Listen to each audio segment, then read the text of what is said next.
ఆయన చెయ్యలేనిది ఏముంది లోకంలో.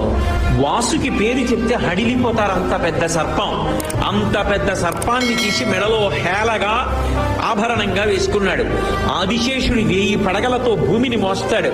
అటువంటి ఆదిశేషుడు ఎగిరి కాలిని పట్టుకుంటే పాదానికి అంజల అలంకారం చేసుకున్నాడు. ఆయన చెయ్యలేనిది ఏముంది లోకంలో. హాలాహలాన్ని చూసి అందరూ భయపడిపోతుంటే ఆయన దగ్గరికి వెళ్ళి బ్రతిమాలేరు.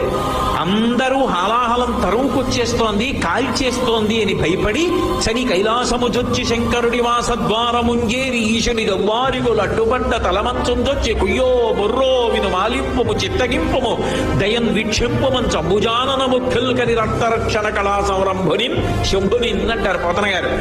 వెళ్ళి కైలాసానికి శంకరా నువ్వు తప్ప మమ్మల్ని ఎవరు కాపాడతారు, స్వామి రక్షించన్నారు అనేటప్పటికి బయటికి వచ్చి హాలాహలాన్ని దేవతల కోసం పుచ్చుకున్నాడు.